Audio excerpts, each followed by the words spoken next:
Doctor பில்லி Graham என்ற உலக பிரசித்தி பெற்ற ஊழியர் அமெரிக்க தேசத்தில் இருந்தார்.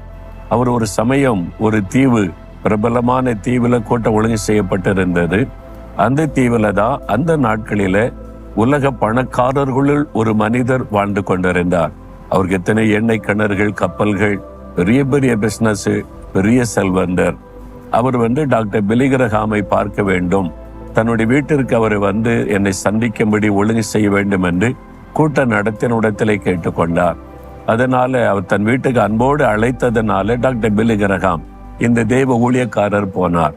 போன அரண்மனை மாதிரி பிரம்மாண்டமான வீடு, அந்த அலங்கரிக்கப்பட்ட காரியமே பல கோடிகள், அந்த டாலர்ஸ் மதிப்புள்ள காரியங்கள், தங்கத்தினாலே பதிக்கப்பட்ட காரியங்கள், விதவிதமான கற்களாலே அந்த வீடு அலங்காரம் பண்ணப்பட்டிருக்கிறது. இவர் போய் அமர்ந்த போது அதை பார்த்து ஆச்சரியப்பட்டு, இப்படி செலவு பண்ணி பிரம்மாண்டமா வீடு கட்ட முடியுமான்னு பார்த்து கொண்டிருந்தார். அப்ப இவ்வளவு செல்வத்தில் இருக்கிற மனிதர் எவ்வளவு சந்தோஷமா இருப்பார் என்று அந்த பெரிய செல்வந்தர் இவரை பார்க்க வந்தார். இவர் ஆச்சரியத்தோடு வீட்டையெல்லாம் பார்க்கதை பார்த்து சொன்னார், டாக்டர் பில்லி கிரஹாம், இந்த வீடு, இந்த ஆடம்பரம், இந்த வசதிகள், இதெல்லாம் பார்த்து நீங்க ஆச்சரியப்படுறீங்கல்ல. நான் தான் உலகத்திலே சந்தோஷமான மனிதனா இருக்கணும். ஆனா எனக்கு ஒரு பிரச்சனை, வாழ்க்கையில நிம்மதி இல்லை, சமாதானம் இல்லை, என் இருதயத்துக்குள்ளே ஒரு ஆத்ம அமைதி இல்லை. இவ்வளவு இருந்த ஒரு சமாதான சந்தோஷம் உள்ளத்துல இல்லை.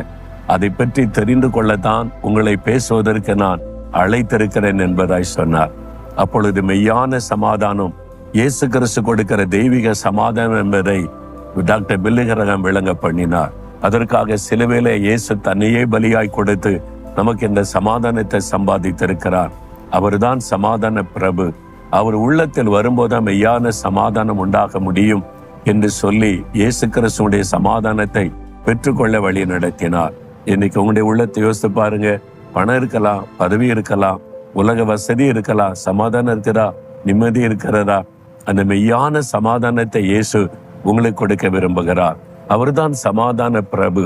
நம்முடைய சமாதானத்துக்காக சிலுவையில நம்முடைய பாவ சாபங்களை சுமந்து முடித்து அவர் சிந்தின ரத்தத்தின் மூலமாய் சமாதானத்தை சம்பாதித்தார். இயேசுவே, சமாதான பிரபுவே, என் உள்ளத்துல வாரும், என் பாவத்தை மன்னித்து மெய் சமாதானத்தை தாருன்னு கேளுங்க. மெய்யான சமாதானம் எப்பவுமே உங்களுடைய உள்ளத்தில் இருக்கும்.